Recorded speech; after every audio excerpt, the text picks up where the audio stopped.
Bismillahirrahmanirrahim. Assalamualaikum warahmatullahi wabarakatuh. Nama saya Ratna Kirana binti Airul Azlan. Baiklah, pada kali ini saya akan bertanya tajuk Dasar Ekonomi Baru ataupun kata nama lainnya DAB.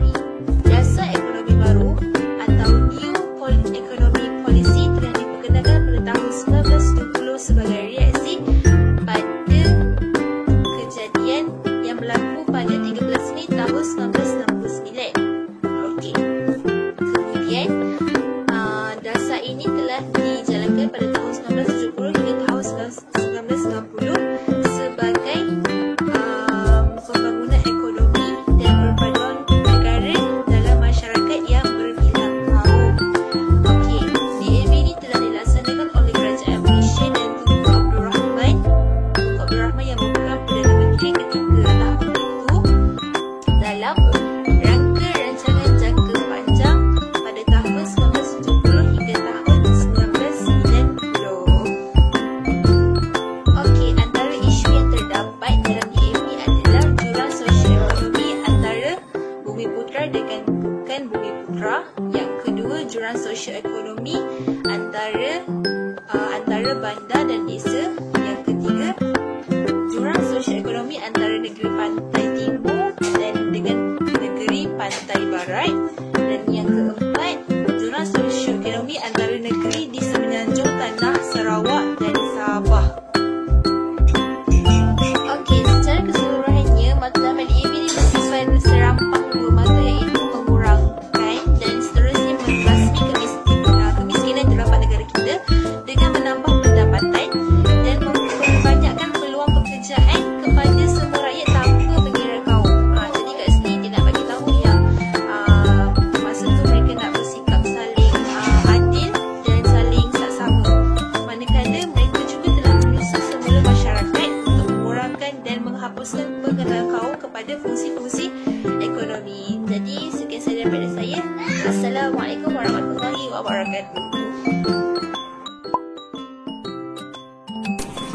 Assalamualaikum warahmatullahi wabarakatuh. Saya Azri Natasha binti Azmi. Saya dari kelas I2A. Okey, saya akan membentangkan tentang masalah kemiskinan. Okey, masalah kemiskinan ini menyebabkan perpaduan masyarakat sukan duduk, terutamanya apabila wujud jurang kemiskinan dan juga kemiskinan yang melanda bukan sahaja di kawasan luar bandar, malahan di kawasan bandar juga.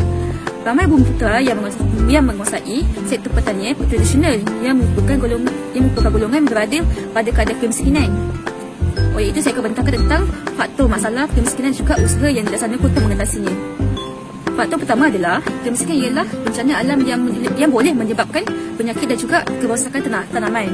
Yang kedua adalah kejatuhan harga barang ekspor akibat daripada keberisitan ekonomi dunia. Yang ketiga adalah sara istimewa yang terlalu besar. Yang seterusnya adalah eksploitasi orang tengah yang membeli produk pada harga yang murah dan juga dan seterusnya menjual produk tersebut dengan harga yang lebih tinggi atau mahal. Dan juga sekali adalah corak tradisional, faktor-faktor sosial dan budaya. Manakala untuk usaha yang dilaksanakan untuk mengatasinya adalah yang pertama, perlu mewujudkan peluang pekerjaan.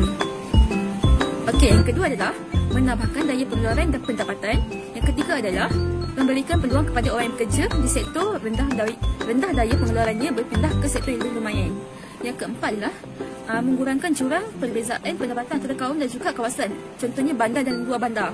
Yang kelima adalah memodernkan kehidupan di luar bandar. Yang keenam adalah mewujudkan kumpulan perusahaan dan perdagangan Bumiputera. Yang ketujuh adalah mengadakan suasana pekerjaan yang menggabungkan perbaikan. Dan juga sekali adalah memperbaiki taraf dan kualiti hidup hidup rakyat melalui pelajaran, latihan, kemudahan infrastruktur dan juga lain-lain. Itu saja. Assalamualaikum, nama saya Nurul Atiq Jimin dari kelas DSI 2A. Saya ingin membincangkan tentang pembasmian kemiskinan dilaksanakan dengan strategi mengikut kawasan luar bandar dan kawasan bandar. Yang pertama, kemiskinan di luar bandar terdiri daripada pekebun kecil, penanam padi, pekerja estet, nelayan dan peternak. Pada tahun 1970, terdapat kira-kira 49.3% penduduk berpendapatan di bawah garis kemiskinan, iaitu RM200, dan kira-kira 86% daripada jumlah tersebut ialah penduduk luar bandar. Yang kedua, kemiskinan di bandar terdiri daripada para pekerja yang terlibat dalam sektor perlombongan, pembuatan, pembinaan, pengangkutan, perdagangan dan perkhidmatan.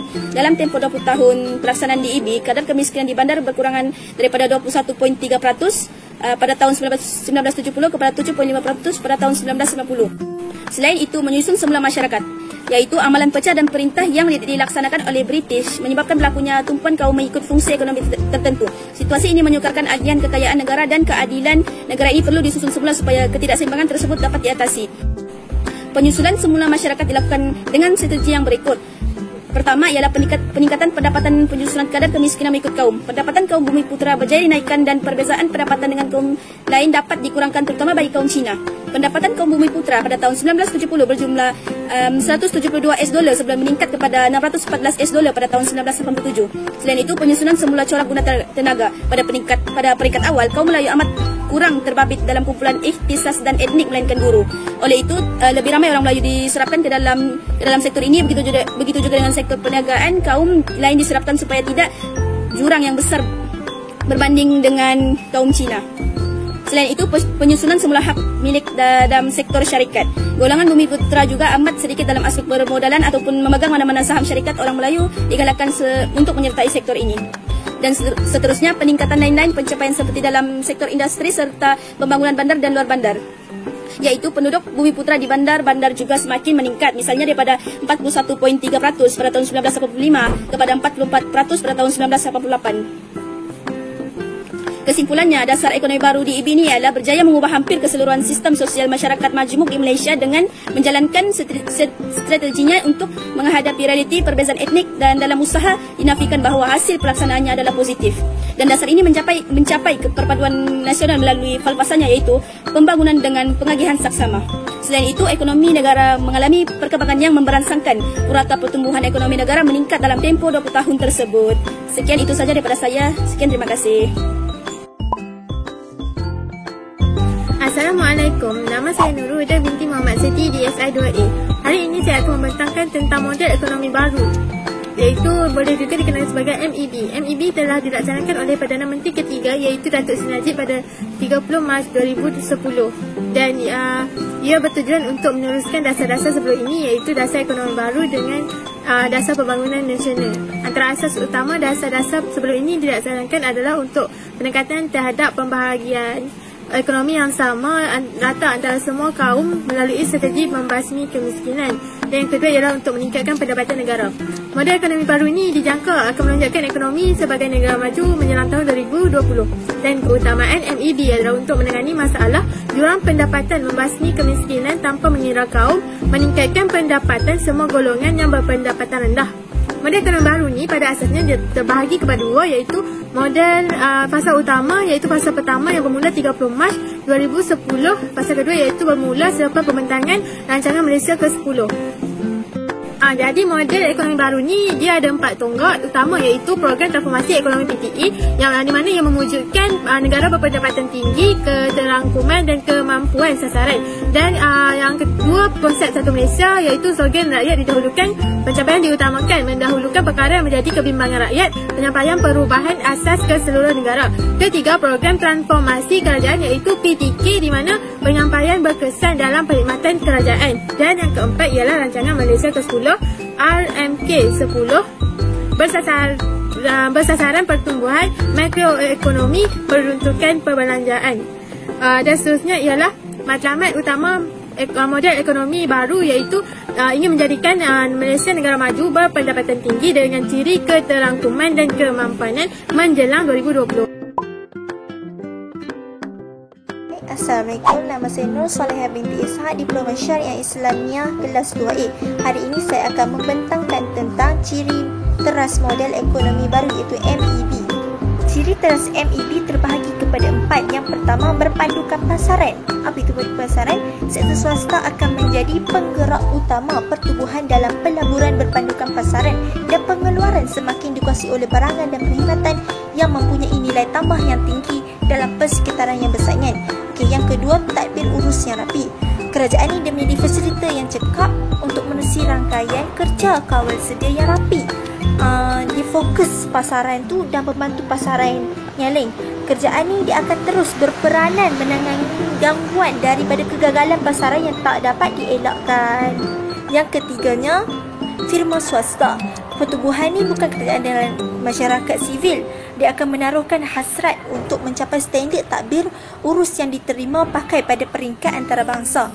MEB ni dia akan menyediakan rangka kerja dalam persegaran untuk melahirkan semangat keusahawanan bagi memanfaatkan sebaiknya. Dan yang keempat itu inovatif.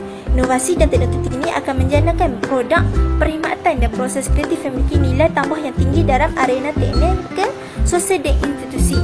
Seterusnya adalah ciri-ciri Malaysia berlandaskan pada tahun 2020. Okey, sebelum ni masyarakat dia telah mempunyai polisi untuk membangunkan ekonomi yang tersendiri. Okey, namun lepas tu Malaysia ni dia perlu memastikan ekonomi tu dengan selari dengan perkembangan semasa. Dengan bahawa MEB. Lepas tu beberapa perubahan yang dia lakukan lah untuk berikan ruang kepada semua lapisan masyarakat untuk nikmati kemakmuran ekonomi negara. Yang pertamanya dari segi pendekatan lama, dia ada terbahagi kepada 5. Yang pertamanya pertumbuhan terutamanya melalui pengumpulan modal. Yang kedua itu penyertaan kerajaan dominan dalam ekonomi. Yang ketiga perancangan strategik terpusat. Dan yang keempat ialah pertumbuhan wilayah yang seimbang. Okey, yang terakhir kali ialah mengutamakan industri firma tertentu. Baharu diterbahagi kepada 5 juga. Itu yang pertama pertumbuhan melalui produktiviti. Yang kedua ialah pertumbuhan berpandukan sektor swasta. Dan yang ketiga ialah autonomi tempatan dalam perbuatan keputusan, memperkasakan pihak kuasa tempatan dan negeri untuk membentukkan dan menyokong pertumbuhan serta dia menggalakkan persaingan antara kawasan. Okey, yang keempat ialah aktiviti ekonomi berasaskan kelompok dan koridor. Okey, yang terakhir sekali yang kelima, dia mengutamakan industri dan firma yang berkemampuan teknologi. Dia berikan insentif dan dia menyokongkan inovasi dalam pengambilan risiko dan membolehkan usahawan membangunkan produk mereka. MEB iaitu model ekonomi baharu ini dia merupakan suatu usaha kerajaan untuk melakukan pembaharuan kepada agenda pembangunan negara untuk memberikan keadilan kepada semua lapisan masyarakat. Kat ini juga menarik lebih ramai pelabur asing dan sekaligus dia meletakkan Malaysia ni antara negara yang menjadi idaman pelabur gegasi dunia. Sekian, terima kasih.